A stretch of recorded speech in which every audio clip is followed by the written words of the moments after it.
आप जहाँ भी रहे पूरा जीवन आपका संघर्ष भरा रहा है, पर अब कम से कम भगवान आपको सुकून दे, शांति दे।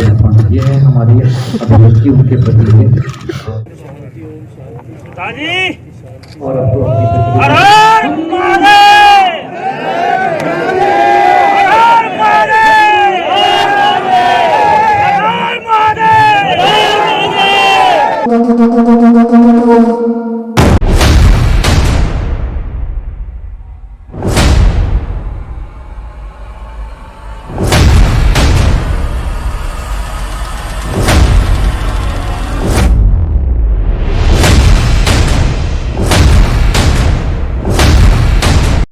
नमस्कार, जय हिंद। आप देखना शुरू कर चुके हैं अपने जिले का विश्वसनीय यूट्यूब प्लेटफॉर्म सच की आवाज़। गोपुत्र केतन शर्मा।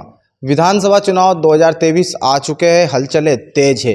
हलचल जब तेज हुई जब भाजपा ने अपनी 5वीं लिस्ट जारी करी और भाजपा से प्रत्याशी नाम आया अर्चना चिटनीस।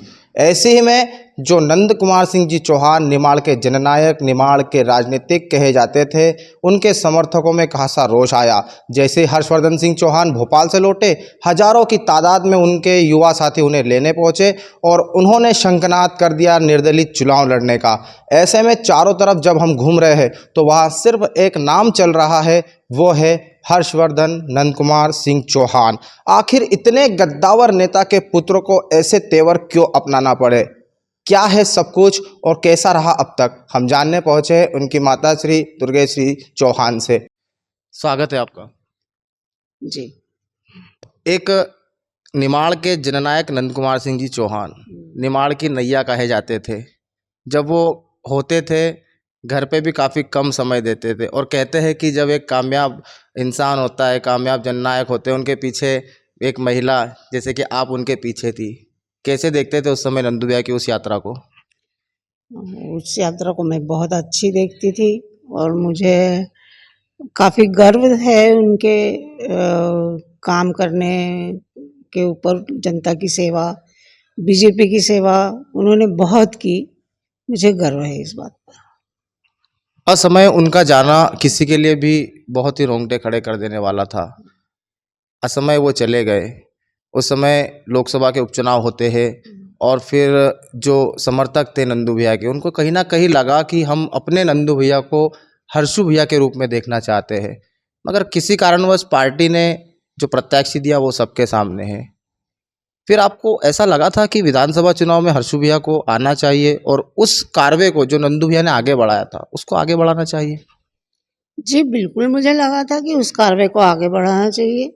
क्यों कि जब पार्टी हमारे साथ में ऐसा कर सकती है तो फिर हमारा भी वजूद है कि हम कुछ अपनी तरफ से हलचल दिखाएं।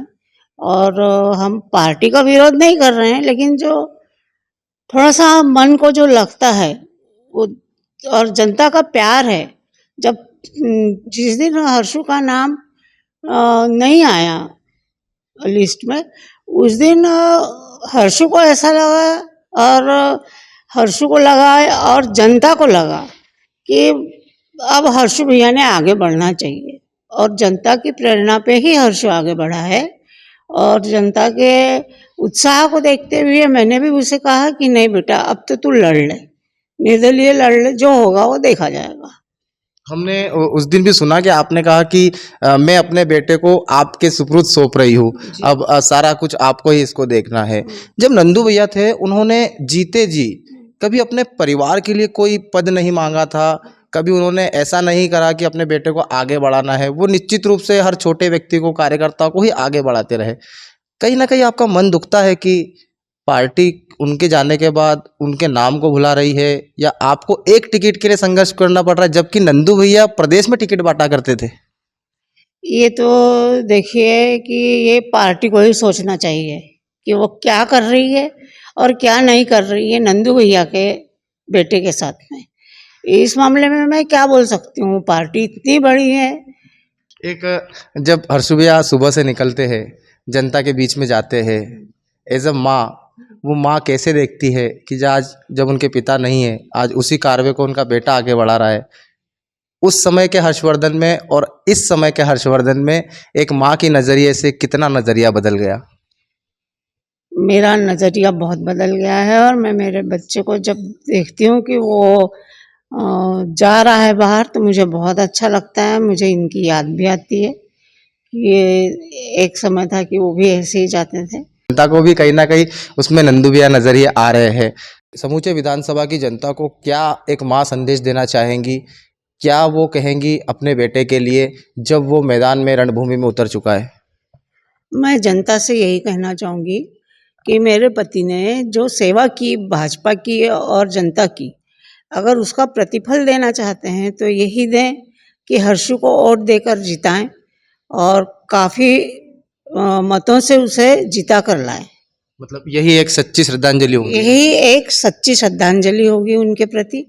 हर्षू भैया के आजकल कई वीडियो वायरल होते हैं जब वो भाषण देते करते हैं।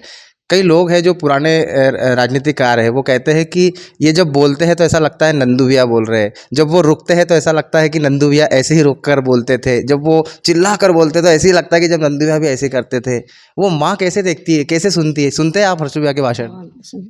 हाँ जी, मैं उसके भाषण सुनती हूँ और मुझे भी जब वो भाषण देता है तो उसके पिता की याद आती है। तो ये वो माँ थी जिनकी आंखों में चमक है अपने बेटे के लिए। निमाड़ के जननायक की वो नायिका जिनका कहना है कि हर्षवर्धन को आगे आना चाहिए और अपने पिता के जनकार्य को आगे बढ़ाना चाहिए, क्योंकि जनता जो है इस परिवार के साथ है, जनता जो है हर्षवर्धन के साथ है। अगर आपने अभी तक हमारे चैनल को सब्सक्राइब नहीं किया है तो चैनल को सब्सक्राइब करिए, बेल आइकन दबाइए ताकि ये लेटेस्ट खबरें आपको मिलती रहे। कैमरा पर्सन सत्यम बालकर के साथ मैं केतन शर्मा, सच की आवाज़।